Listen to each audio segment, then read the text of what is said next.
Next നമുക്ക് പഠിക്കാനുള്ളത് video technology. Video technology എന്ന് പറയുമ്പോഴത്തേക്കും എന്താണ്, ഒരു കണ്ടിന്യൂസ് ഡേറ്റ മൾട്ടിമീഡിയ സിസ്റ്റത്തിനകത്ത് കണ്ടിന്യൂസ് ഡേറ്റയിനെ പറയുന്നതാണ് വീഡിയോ ടെക്നോളജി എന്ന് പറയുന്നത്. ഏതെങ്കിലും ഡിഫറെൻറ്റ് വീഡിയോ മീഡിയംസാണ് നമ്മളതിന് വേണ്ടി യൂസ് ചെയ്യുന്നത്.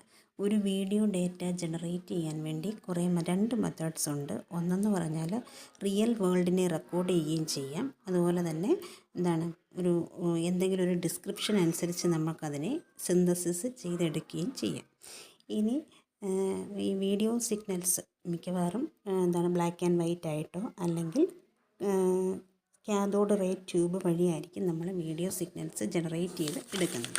വീഡിയോ സിഗ്നൽസ് വഴിയായിരിക്കും ജനറേറ്റ് ചെയ്ത് എടുക്കുന്നത്.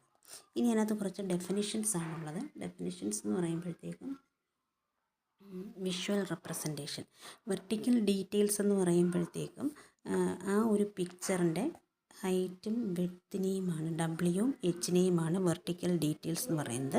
ആ വിഡ്ത്ത് ടു ഹൈറ്റ് റേഷ്യോ നമ്മൾ ആസ്പെക്റ്റ് റേഷ്യോ എന്നും പറയുന്നുണ്ട്.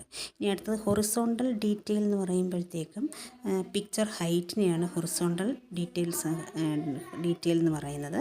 അതുപോലെ തന്നെ detail content of A picture എന്ന് പറയുമ്പോഴത്തേക്കും ആ ഒരു പർട്ടിക്കുലർ പിക്ചറിൻ്റെ കണ്ടൻറ്റ് എന്ന് പറയുമ്പോൾ അതിൻ്റെ ഹൈറ്റും വിഡ്ത്തും കൂടെ ചേർന്നതിനെയാണ് വെർട്ടിക്കൽ കണ്ടൻറ്റ് എന്ന് പറയുന്നത്.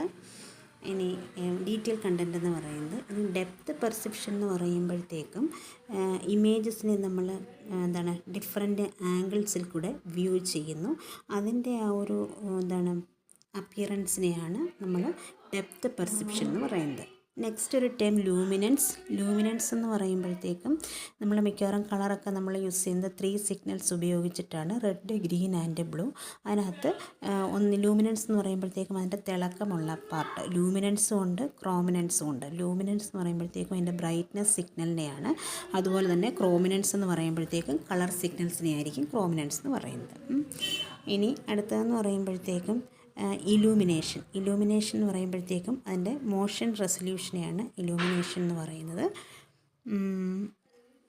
അടുത്തത് കണ്ടിന്യൂറ്റി ഓഫ് മോഷൻ എന്ന് പറയുമ്പോഴത്തേക്കും അതിൻ്റെ ഫ്രെയിം റേറ്റ് ആണ്.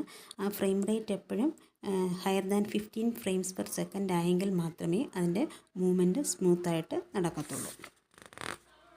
More than 15 frames per second എന്ന് പറയും. ഇനി അടുത്തതിൻ്റെ ഫ്ലിക്കർ എന്ന് പറയുമ്പോഴത്തേക്കും ഒരു പീരിയോഡിക് ഫ്ലക്ച്വേഷനാണ്.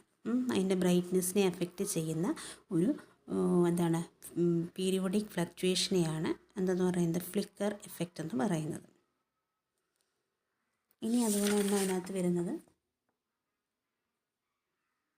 ഫ്ലിക്കറുണ്ട്. നെക്സ്റ്റ് ടെലിവിഷൻ സിസ്റ്റം എന്ന് പറയുമ്പോഴത്തേക്കും അതിനകത്ത് നമുക്ക് 2 ടൈപ്സ് ഓഫ് ടെലിവിഷൻ സിസ്റ്റംസ് ഉണ്ട്. ഒന്ന് കൺവെൻഷണൽ സിസ്റ്റം ഉണ്ട്. കൺവെൻഷണൽ സിസ്റ്റത്തിനകത്ത് ബ്ലാക്ക് ആൻഡ് വൈറ്റും കളർ ടെലിവിഷനും വരുന്നുണ്ട്. അതിനകത്ത് കൺവെൻഷണൽ ടെലിവിഷൻ സിസ്റ്റത്തിനകത്ത് കുറച്ച് സ്റ്റാൻഡേർഡുകൾ യൂസ് ചെയ്യുന്നുണ്ട്. സ്റ്റാൻഡേർഡ്സ് എന്ന് പറയുമ്പോഴത്തേക്കും ഫസ്റ്റ് വൺ NDSC എന്ന് പറയുമ്പോഴത്തേക്കും നാഷണൽ ടെലിവിഷൻ സിസ്റ്റംസ് കമ്മിറ്റിയാണ്. അത് ഏറ്റവും ഓൾഡസ്റ്റ് ആയിട്ടുള്ളൊരു മെത്തേഡാണ്. അത് US-ലും ആണ് യൂസ് ചെയ്യുന്നത്, ഫസ്റ്റ് ഒറിജിനേറ്റ് ചെയ്തത്. അതിൻ്റെ ഒരു കരിയർ ഫ്രീക്വൻസി എന്ന് പറയുന്നത് 4.429 MHz to 3.57 MHz വരെയാണ് അതിൻ്റെ ആ ഒരു കരിയർ ഫ്രീക്വൻസി എന്ന് പറയുന്നത്. ഇനി അതിനകത്തൊരു 4.2 MHz ലൂമിനൻസിന് വേണ്ടിയും 1.5 MHz ക്രോമിനൻസിന് വേണ്ടിയിട്ടും യൂസ് ചെയ്യുന്നുണ്ട്. അടുത്തതെന്ന് വെച്ചാൽ സീക്യാം എന്ന് പറയുമ്പോഴത്തേക്കും സീക്വൻഷ്യൽ കളർ ആഡ് മെമ്മറി എന്നാണ്. ഫ്രാൻസിലും ഈസ്റ്റേൺ യൂറോപ്പിലുമാണ് അത് യൂസ് ചെയ്യുന്നത്.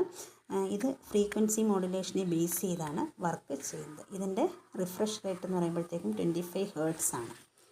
മിക്കവാറും അതിനകത്തുള്ള പിക്ചർ കൺസിസ്റ്റ് ഓഫ് 625 റോസ് ആണ്. ഇനി അടുത്ത ഒന്നെന്ന് പറഞ്ഞാൽ PAL സിസ്റ്റംസ് എന്ന് പറയുമ്പോഴത്തേക്കും ഫേസ് ആൾട്ടർനേറ്റീവ് ലൈനാണ്. അത് 1963-ലാണ് ഡെവലപ്പ് ചെയ്ത്. ബ്രൂഷ് ആണ് അതിൻ്റെ ഡെവലപ്പ് ചെയ്ത്. അത് വെസ്റ്റേൺ യൂറോപ്പിലാണത് യൂസ് ചെയ്യുന്നത്. PAL systems.